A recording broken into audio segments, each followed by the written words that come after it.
Bonjour.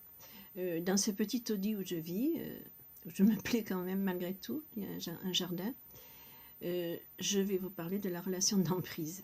Ça a un rapport. Détecter l'emprise.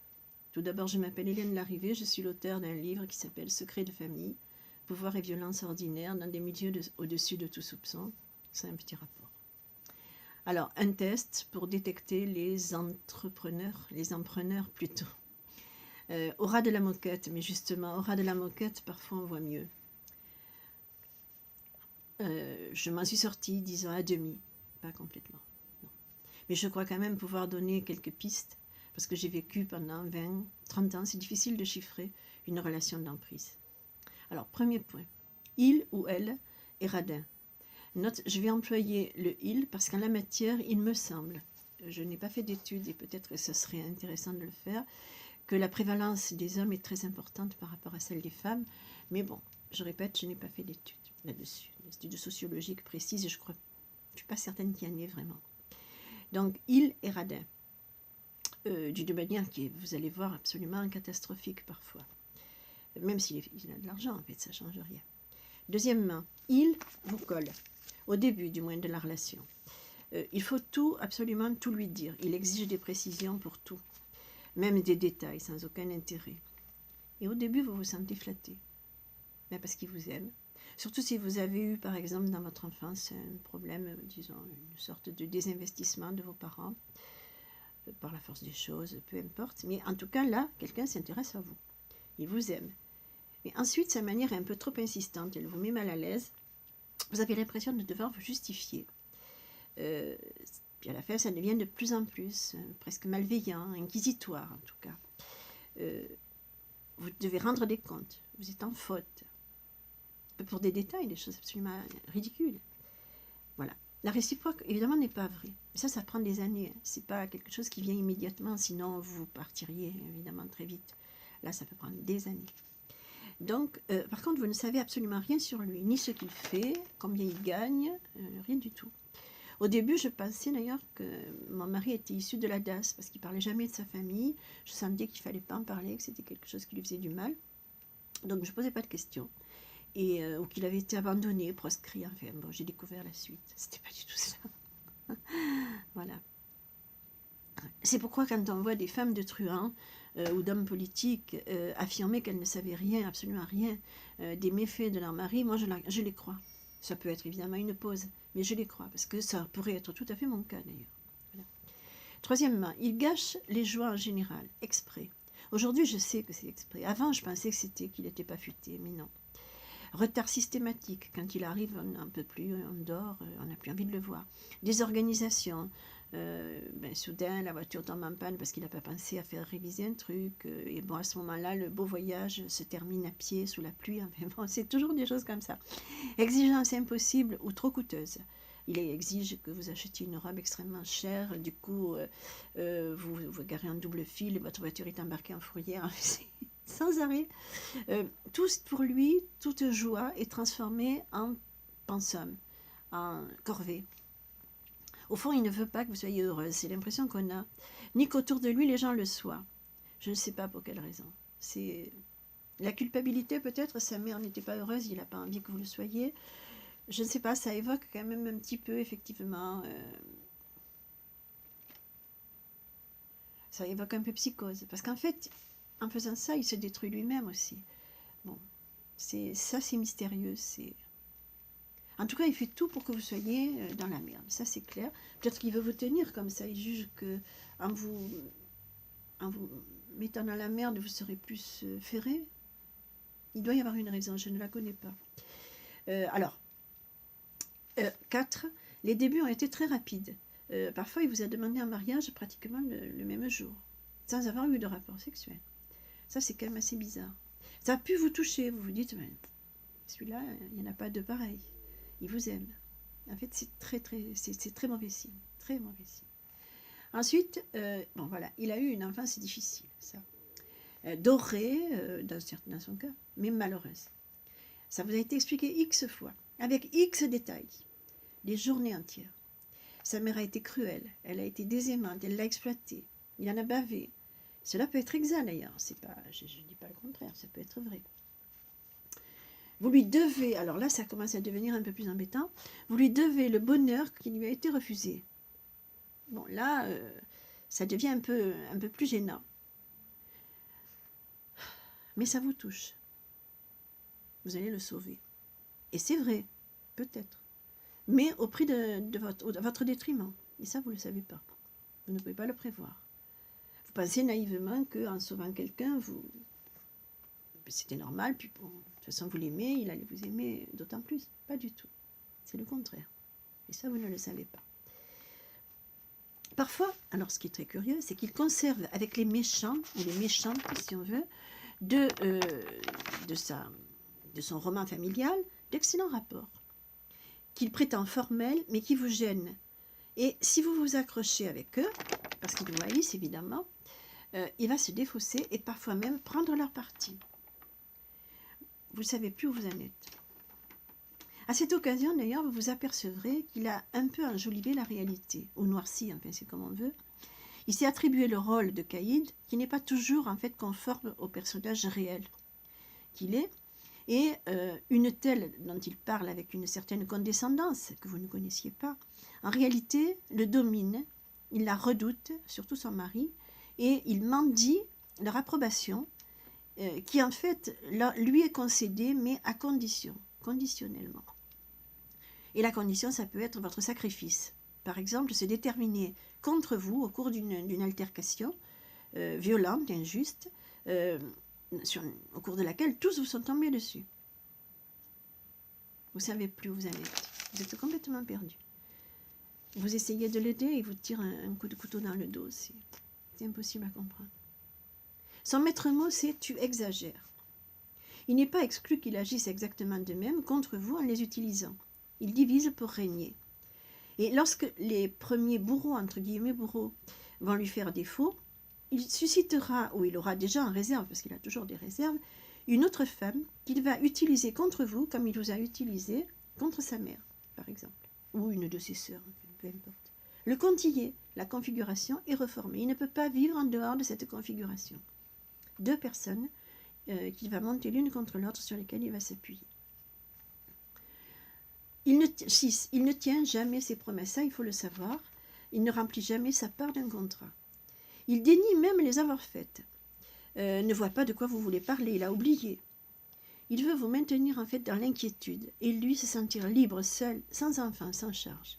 Ce qui n'empêche pas d'ailleurs de dire, parce qu'il aime bien marier 2 enfants. Ça fait mieux, bon, au niveau social, puis sinon ça fait un peu pédé, enfin je ne sais pas, il y a quelque chose qui ne va pas.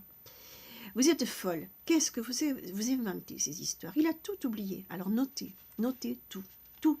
Sinon, tant est forte, tant est puissante sa force de persuasion que vous ne saurez plus réellement ce qu'il vous a vraiment dit. C'est fou, mais c'est vrai. N'ayez plus aucune confiance. Aucune. Moi, disons que je l'ai fait, mais trop tard. Je me suis fait avoir quand même. Enfin bon. N'ayez plus aucune confiance. Il a un poste prestigieux, par exemple, aux USA, au Qatar. Il vous supplie de quitter votre travail minable, évidemment, pour le suivre. Refusez. Même s'il vous promet une belle vie, hors de tout souci, avec beaucoup d'argent, avec vos enfants, vous aurez du temps pour vous en occuper. Refusez. C'est un piège. Je le sais, maintenant j'en ai la certitude. À l'époque j'ai refusé, heureusement, mais il y avait un gros doute. Mais malgré tout, maintenant je sais que c'était un piège. C'était juste au moment où je venais d'être titularisée. Donc rater ma titularisation, c'était quand même énorme. Énorme. Et c'est le moment où il m'a demandé de quitter mon travail. Voilà. Ça c'est terrible. 7. Il cache tout. Son argent. Parce qu'il faut le savoir, l'argent du couple, c'est son argent. Même si vous travaillez à la maison ou bien que vous travaillez à l'extérieur, ou les deux, d'ailleurs les deux, il n'investira le moins possible dans les dépenses du couple et de la famille, de sorte que tout votre salaire va y passer et vous n'aurez aucun arrière. C'est exactement voulu. Comme ça, vous êtes coincé. Alors que lui, vous ne savez même pas en fait ce qu'il fait. Il thésaurise, évidemment, puisque bon, il garde tout pour lui. Pratiquement tout, disons. Il vous cache aussi ses amis ou ses relations, ses activités. Il ne répond pas aux questions, ou très vaguement. Vous finissez d'ailleurs par renoncer à en poser. J'ai des trucs à faire. quel truc des trucs pour la sauce. C'est énorme, vraiment, j'en peux plus. Mais quoi? Non, mais c'est la sauce. Il adore faire comme si, en fait, il détestait ce qu'il aime énormément. Ce qu'il aime en réalité. En fait, cette association dont il prétend qu'elle l'épuise, elle le booste. Il est tout fier de s'en déclarer le président, de décider qui il va ou non exposer, de se faire solliciter, son téléphone sans arrêt. Bon, il est très content, on lui lèche le cul, c'est merveilleux. Mais il dit que ça, il déteste, que c'est trop fatigant, c'est épuisant, c'est fatigant. Voilà. Il ne répond jamais au téléphone, il laisse sonner, rappelle parfois. Mais si vous ne décrochez pas vous à la troisième, alors là, ça va être la croix et la bannière. Comment? Vous vous foutez de lui, vous ne l'aimez pas. Si vous lui faites l'observation que lui ne répond jamais, il va se montrer d'une insigne mauvaise foi. Comment? Il ne répond pas? Mais si, il répond tout le temps. Ah ben oui, là, son téléphone était en panne. Bon, mais c'est juste une fois.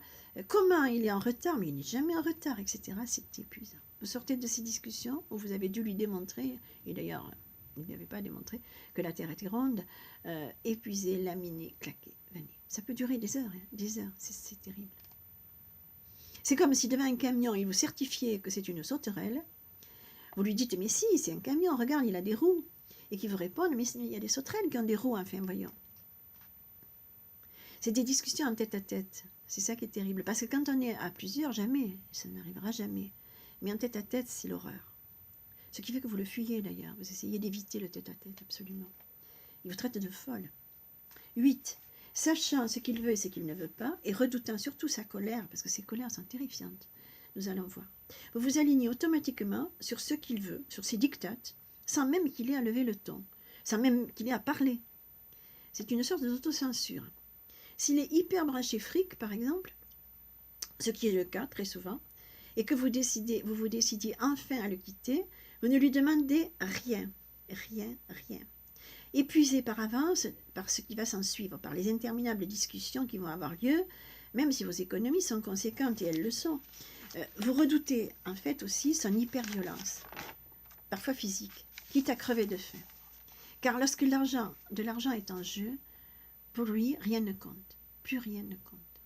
C'est effrayant, c'est triste, c'est comme ça. Et je pense que c'est souvent le cas, on le voit dans les procès d'assises d'ailleurs, c'est souvent le cas. L'argent, c'est un prétexte, mais un prétexte qui est fondamental. Il soupçonnera même son meilleur ami, qui a voulu l'aider, de l'avoir trahi, de l'avoir volé, son fils également, de l'avoir volé, sa femme. Et là, il vous fait peur. Il vous terrorise. Vous êtes devenu un chien qui attend sa pâtée ou les coups, ou les deux. 9. Il est jaloux. Il ne supporte pas que d'autres vous préfèrent. Votre charisme, s'il vous en reste un peu, et pourtant il a su s'en servir, il ne supporte pas.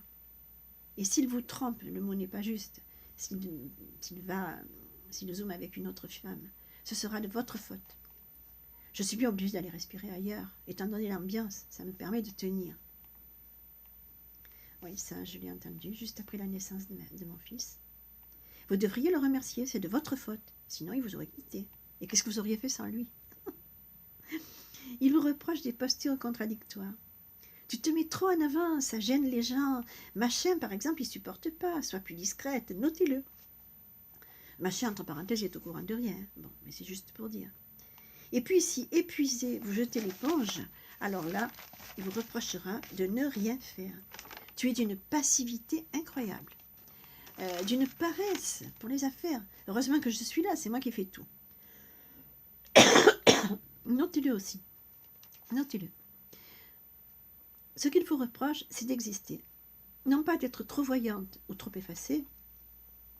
Il a besoin d'une canne pour marcher, voire de plusieurs, mais aussi de faire comme si le pilier c'était lui. Vous êtes dans une situation impossible. Mais lui aussi est dans une situation impossible. En fait, votre existence même est un reproche, est un danger pour lui, mais elle lui est nécessaire. Il est aussi dans cette contradiction, et il vous le fait payer très cher. Mettons que vous ayez tiré de la famille d'un pétrin, par miracle, ça peut arriver, une histoire de fric. Aussi bizarre que ce soit, au lieu de le reconnaître, de vous dire « bravo, champagne, j'aurais jamais cru », il va vous saquer au maximum. En fait, plus vous faites des choses qui marchent, et plus il va vous abaisser. Quand il vous dit tu es une ratée, minable, jalouse, envieuse, etc., etc., c'est que vous avez fait quelque chose de bien. C'est une bonne chose. Je répète, quand il vous insulte, quand il vous met plus bas que terre, quand il vous harcèle, quand il vous méprise, c'est que vous avez réussi quelque chose de bien que lui n'aurait jamais pu réussir. Ça, il faut vous le dire, vous le répéter, c'est très important. Sachez-le. Il doit vous maintenir en état de marche relatif, car il a besoin de vous, de votre joie de vivre, de votre force, de votre débrouillardise, de votre intelligence, tant qu'il ne l'a pas épuisé, mais aussi de faire comme si vous étiez à sa traîne. Et pour cela, vous réduire. Voilà. C'est ça le problème. Et c'est fondamental.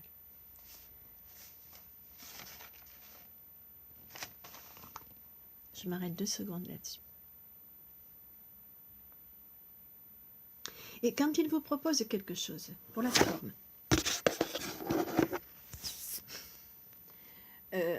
il vous limite à 2 choix, dont aucun ne vous convient naturellement. C'est parce qu'en fait, il a tout organisé à votre insu, sans absolument compter sur vous.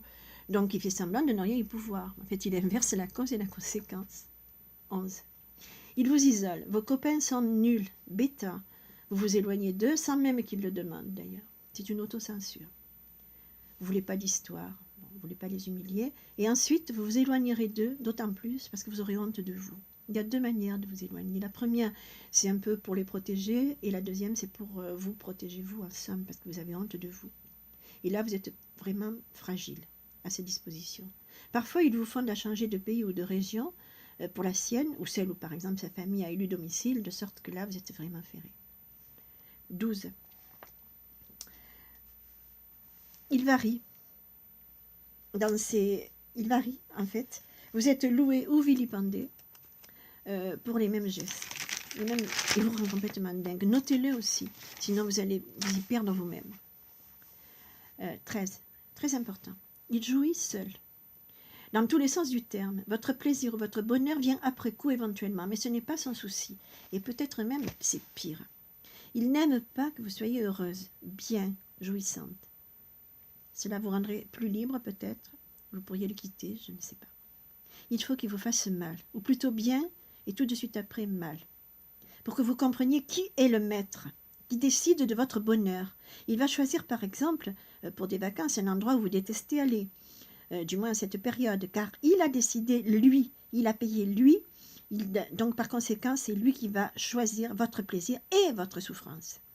C'est une manière de l'affirmer, de vous contraindre, de vous réduire, de contraindre à l'entériner, ce statut-là. Oui, par exemple, il aime voyager, vous non, mais bon, il ne supporte pas d'être seul, alors vous l'accompagnez, bon. Mais c'est lui qui décide où vous allez aller, comment, où loger. Vous devrez vous accommoder de ce qu'il a jugé bon pour lui, excellent ou suffisant. La chaleur, eh oui, il fait chaud en Égypte au mois d'août, qu'est-ce que tu veux que j'y fasse? Oui, enfin, il a décidé d'y aller. Une pièce de théâtre comique en arabe, je me souviens, 3 heures, parmi des gens qui se marraient, mais alors c'était pas possible, il paraît que c'était très très drôle, je pouvais même pas dormir parce qu'il y avait trop de bruit. Et ensuite, il va mentionner ces vacances magnifiques qu'il vous a offertes, bien sûr, pardi. En fait, il ne vous a pas offert des vacances, si minables soient-elles d'ailleurs, mais il s'est offert, lui, les services d'une escorte gratuite. Sachez-le, vous êtes pour lui une escorte gratuite, c'est tout. C'est tout. C'est dur à dire, mais c'est vrai. Ça ne l'empêchera pas de vous faire observer. Sans moi, tu ne serais jamais allé là où vous ne voulez pas aller, d'ailleurs. Bon, voilà. 14. Il vous fait des compliments qui grincent, des compliments qui sont un peu ambigus, qui peuvent être drôles ou sarcastiques ou particulièrement cruels, c'est variable. Il vous casse en public. Mais bon, c'est vrai que ça peut être drôle. Allez, tu les mérites, tes 1 000 € par mois, me dit-il un jour, par exemple, il voulait sortir, aller au théâtre avec des copains qui l'attendaient et qui gagnaient, évidemment, le double ou le triple, ou je ne sais pas, peu importe. Bon, c'était drôle, si on veut. Il vous fait des cadeaux foireux aussi, c'est pareil, il ne veut pas que vous ayez un petit bonheur, si minime soit-il. Exemple d'un autoradio qu'il a voulu brancher lui-même, si bien qu'en fait, alors une radio très chère, hein, il ne m'a pas laissé ignorer le prix, c'était vraiment le haut de gamme, de sorte qu'il a détraqué la batterie, ensuite il m'a fallu changer la batterie, faire remorquer la voiture, enfin ça a été vraiment, ça je m'en souviens, voilà, Il ne veut pas votre bonheur. C'est le même principe. Un taudis, un endroit glauque. La restriction, y compris alimentaire d'ailleurs. Il faut bien le savoir aussi, ça. Restriction alimentaire, je m'entends. Hein. Le déni des enfants. Est-ce que c'est du sadisme? Je me suis posé la question. Parce qu'en fait, il se coule aussi avec vous, même s'il passe du temps, lui, après son travail, avec une jolie collègue, mettons. J'ai besoin de m'aérer. Bon, d'accord. Quelque part, il semble se haïr, et vous haïr également.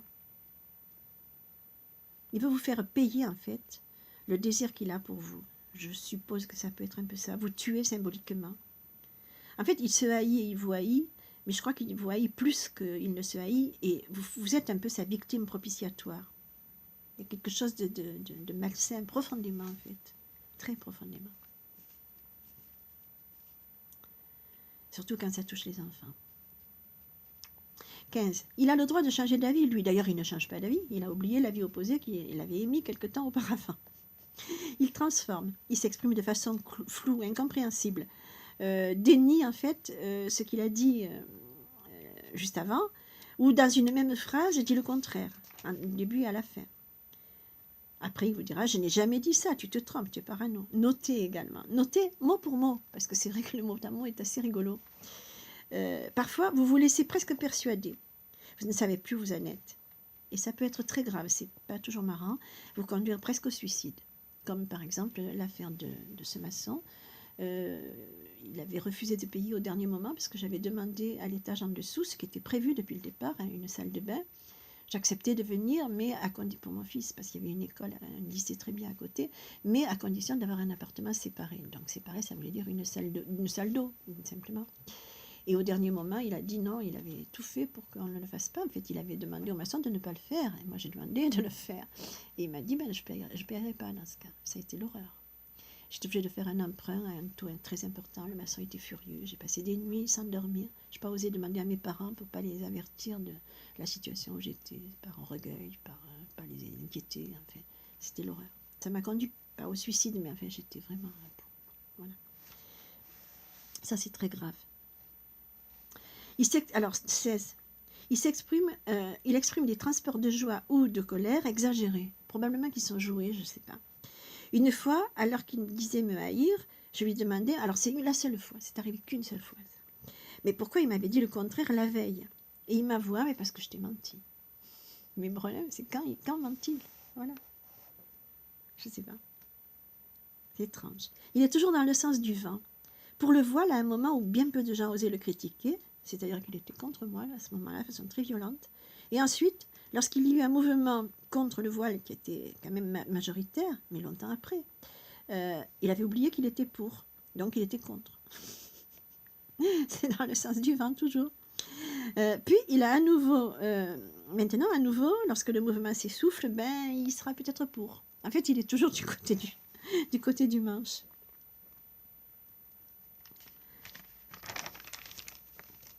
Alors, effectivement, j'en étais à ces mouvements de passion et d'horreur qui peuvent être des passages à tabac psychologiques, effrayants, terrifiants, jalouse, envieuse, ratée, minable, parasite, tu ne comptes pas, tu as tué ta mère. Enfin, voilà, ça peut être effrayant quand même. Alors, il arrive peu après qu'il vous appelle, et devant votre silence absolu, j'ai pas été sympa, voilà, c'est tout. C'est une seule fois, hein, c'est arrivé qu'une fois, et effectivement, c'était ça la seule excuse qu'on a pu avoir en fait. Il ne s'excuse jamais, ou plutôt il s'excuse volontiers au sens du terme. Pourquoi il ne s'est rien passé? En réalité, c'est un malade, un enfant gâté à qui tout a été permis et qui se permet tout, et même un peu plus que tout. Ça, il faut le savoir aussi. C'est un malade, un enfant gâté, c'est quelqu'un qui a 6 ou 7 ans d'âge mental, en fait. Mais qui retombe toujours sur ses pattes, c'est ce qui fait qu'on a quand même du mal à se dire que c'est un malade qui s'en sort bien quand même, qui se sert de sa maladie finalement. 17. Envers les inférieurs, c'est-à-dire les femmes, il a tous les culots, rien ne l'arrête. Il va s'introduire dans une conversation et la monopoliser sur un sujet qu'il ne maîtrise absolument pas, avec des gens qui, eux, le maîtrisent très bien. Les femmes, Ça fait rien, il va leur expliquer. Quelquefois même, ça va au-delà. Alors quand il s'agit vraiment d'inférieurs, ça peut être des questions intrusives, ça peut être même presque gênant. Envers je dirais les très inférieurs, selon son idéologie, les caissières, mettons, d'un magasin, il peut se montrer à la limite de l'indécence, du harcèlement, une plaisanterie très douteuse. Ça m'est arrivé une seule fois de le reprendre, de lui dire, bon, ça suffit là maintenant. La fille faisait semblant de rire, mais on sentait qu'elle était mal à l'aise. Il n'aurait jamais fait ça avec une autre. Jamais. Même pas avec moi d'ailleurs. Et il est complètement opposé vis-à-vis des gens qu'il estime, ses égaux ou supérieurs. Là, ça change complètement. C'est plus du tout la même chose. Jusqu'à la maladresse. Bon, il essaie de flagorner un peu. Enfin, voilà. Il a un rire, une espèce de faux rire dans ce cas, qui est signe qu'il est mal à l'aise, qui veut se rendre intéressant, mais bon, il n'y arrive pas. Voilà. 18. Il change de figure d'une seconde à l'autre. Ah oui, ça c'est c'est très inquiétant. Il est capable, par exemple, de geler une colère tant qu'il est en public, si c'est nécessaire, et puis d'éclater dès que le dernier invité est parti. C'est un comédien, ça fait peur un peu ça. Pas un très grand comédien d'ailleurs, mais bon. 19. Il parvient parfois à coups de harcèlement à vous faire changer d'avis, en faisant comme si un assentiment allait de soi. Il ne lâche jamais. D'une incroyable énergie lorsqu'il s'agit de vous persuader. En général, c'est pour un motif financier. Alors notez. Je ne suis pas d'accord pour, etc. Sinon, vous allez vous y perdre. Mais tu me l'avais dit, enfin, voyons, mais c'est sûr, tu me l'avais dit. Bien sûr que non. 20. Il vous fait littéralement perdre la tête, et c'est le but. En partie, du moins. Lorsqu'il a suscité une remplaçante, là, oui, à ce moment-là, ça devient évident. Il ne cache plus. À preuve d'ailleurs que ce n'était pas vous qui l'aimez ou qui l'admirez, blablabla, mais le cheval de trait susceptible de le sortir de l'ornière, à moindre coût, parce que vous n'êtes pas très cher. C'est ça aussi le problème. Et voilà, le résultat c'est quoi? Mais c'est moi. Vous êtes triste tout le temps, épuisé, oppressé, angoissé, parfois addict. Addict, oui. Beaucoup de femmes qui ont subi ça, ce genre de choses, sont devenues alcooliques, addictes. Moi c'était les cigarettes. Et ce que j'observe, c'est que après la rupture, j'ai arrêté sans le moindre effort. Ça, c'était très important. Donc, on devient addict, on devient paralysé, en fait. On remâche à l'infini ces insultes. Ça tourne en boucle. Et vous pensez que vous ne pourrez pas vous en sortir. Et à force de le penser, ça peut devenir vrai.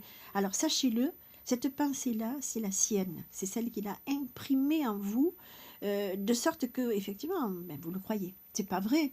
Vous pouvez vous en sortir, c'est faux. Vous imaginez que vous ne pouvez pas, c'est pas vrai. Voilà. Si vos enfants sont élevés, vous pensez au suicide.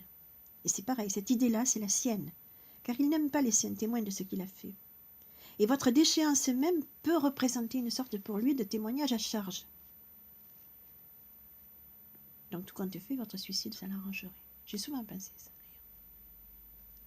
J'ai souvent pensé. Voilà. Alors vous exagérez vos problèmes. Certains pouvaient exister avant, c'est sûr. Mais la relation les a aggravés. Il s'est inscrit dedans, en fait. Il les a aggravés largement. Alors que vous avez colmaté les siens. C'est ça qui est terrifiant. Et alors là, c'est là où je vais en venir, qui est le plus grave. C'est que vous avez complètement occulté ses problèmes à lui. Et quand je dis problème, c'est, je suis sympa, qui sont évidents, qui sont énormes par rapport aux vôtres. Il m'a fallu 20 ans pour oser me dire à moi-même qu'il avait des problèmes à la fois évidents et largement handicapants. Quant à le lui dire, ça a été encore 3 ou 4 ans après.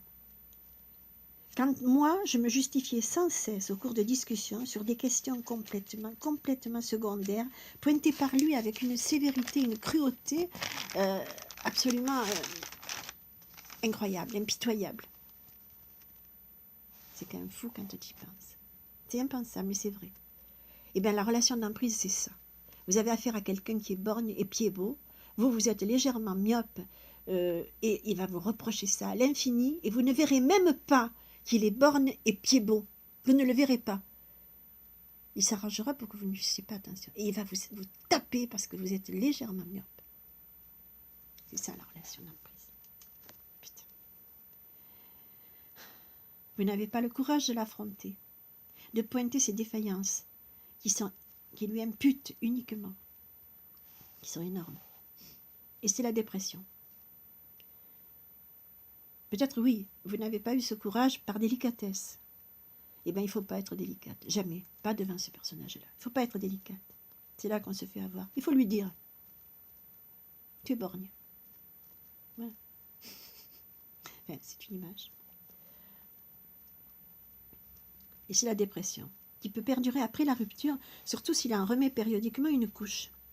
Déclaration d'amour dithyrambique, reprise de la relation, éphémère, et puis rupture, mais alors au moment où il vous a complètement laminé. Car il ne supporte pas d'avoir été quitté. Vous lui avez infligé une blessure dont il ne s'est pas remis, et qui va tenter de vous faire payer. D'où ce renouage fictif, puis ces critiques. L'autre est beaucoup mieux. Cette espèce de cruauté, d'ailleurs, elle est mieux chez elle, c'est impeccable, bon, c'est super, elle est sympa, il n'y a jamais une dispute, bon, elle va où il veut, ouais, en Espagne, ouais. Enfin, voilà, et ça, il va vous le dire. C'est fou, elle fume pas. Ah là là. Donc en fait, ça va être la manière de en remettre une couche, tant qu'on peut, quoi. Il ne peut pas supporter que vous restiez derrière lui en bon état, disons. Autrement dit, lorsque vous avez accompli le travail, que vous êtes parti, ne revenez jamais, jamais, jamais. Même s'il fait tout pour... C'est un leurre. Je reconnais que c'est presque inévitable, d'ailleurs, lorsque les relations familiales se sont nouées. Là, ce qui s'est passé, dans mon cas, c'était l'enterrement de mon père. Il est arrivé à ce moment-là. Et la déclaration d'amour dont je parle, elle a été publique, sur le cercueil de mon père. Et c'est vrai que là, ça m'a touchée. J'étais naze, évidemment, et ça m'a touchée, oui. Et ça a été le début de la fin. Eh bien, il aurait fallu le virer. C'est difficile de virer quelqu'un d'un enterrement, mais bon, à la limite, juste après, lui dire, bon, il n'était pas obligé de venir à la maison, c'est chez moi, après tout. Je pouvais l'empêcher, mais j'ai pas osé. Voilà, c'est là, à ce moment-là, qu'il arrive à s'inscrire. Donc, ne revenez jamais. C'est un leurre. Il veut vous ferrer à nouveau pour vous briser, mais définitivement. Alors, la solution, partir, évidemment, sans retour. En appeler aux autres, à tous, car nous sommes nombreuses, nous sommes très nombreuses à avoir vécu ça. Donc, dire, et ça se dénouera. Ne pas compter sur la société ou pas trop. La police, non. Ils refuseront les plaintes. Les tribunaux, je vais essayer, mais bon. Assistants sociaux. Soit ils vont faire ce jeu, soit ils seront dépassés. Car de telles situations, il faut le savoir, c'est quand même, si elles peuvent exister, c'est quand même parce que la société le permet. C'est donc paradoxal de lui demander de vous sortir d'un trou dans lequel elle a contribué à vous jeter. Je donnerai l'exemple comme ça au pif des allocations familiales qui sont versées chez les cadres télécoms, notamment sur le salaire du mari. Enfin, de celui qui gagne le plus, pardon, et proportionnellement à son salaire. Il y a plein de choses comme ça qui jouent, qui font que finalement, vous pouvez, vous n'en voyez jamais la couleur. Alors, la société ne va pas vous sortir d'une ornière où elle vous a jeté, ça serait contre-productif. Voilà. Ni sur les enfants. Ça, c'est peut-être un peu triste, mais c'est la réalité. C'est à vous de les protéger, c'est pas l'inverse. Ce ne sont pas des héros, même s'ils sont adultes. Et avec un tel père, évidemment, ils en ont bavé, évidemment. Donc, ils ne sont pas effectivement des héros. Leur demander de l'aide, c'est les mettre dans un conflit de loyauté qui vous éloigneront d'eux, en fait. Ils vous le reprocheront. Il faut savoir que les enfants qui ont vécu ce type de conflit parental, même si on leur a caché en partie, si on a essayé, ils peuvent en vouloir d'une manière sincère, pas opportuniste, aux deux, à la victime et au victimeur. C'est-à-dire reprocher à la victime d'être restée ou d'avoir choisi un tel père, effectivement, refuser de prendre position même devant l'évidence, car la victime n'est parfois pas non plus sans reproche. Effectivement, épuisée par un travail trop rude, elle peut être énerveuse, agressive, c'est vrai. Angoissée par le manque d'argent, c'est pareil. Donc l'enfant, lui, voit que sa mère, bon, elle est chiante. C'est vrai. Il ne voit pas les raisons pour lesquelles elle l'est. C'est un paradoxe un peu triste, mais même lorsqu'il s'avère que c'est pour les défendre que vous en avez été réduite à ça, que vous en avez été réduite là, Eh bien, c'est ainsi. Il ne faut pas leur demander en aucun cas un renvoi d'ascenseur. C'est normal. Vous avez fait votre boulot. Et bien voilà. C'est déjà bien si ça s'en sortit au centre de séquelles. Voilà. Leur demander de l'aide, c'est en fait aller vers une mésestime de leur part. Aboutir à l'inverse. Donc il ne faut pas. Vous ne devez pas non plus trop compter sur des amis. Vous les avez laissés un peu au second plan. Ils se sont habitués à votre absence. Eux aussi ont eu des problèmes. Eux aussi ont souffert. Et vous ne les avez pas aidés. Alors ça peut être pallié, bien sûr, il y a des gens formidables. Mais un trou de 20 ans, quand même, c'est beaucoup. Un trou de 20 ans, c'est beaucoup.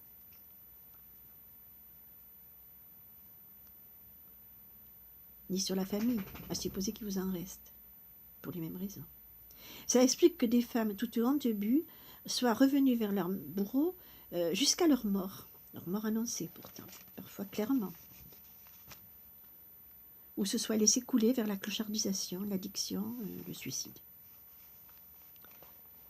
Il ne faut compter que sur vous et sur la médiatisation, sur votre force. Elle existe, elle est réelle, elle est endormie, mais bon. Il faut compter sur toutes, en fait, comme le font Solveig, Rosen, qui ont un courage exceptionnel. Moi, je ne sais pas si je l'aurais, mais bon, peut-être. C'est tout. Tout le reste, non.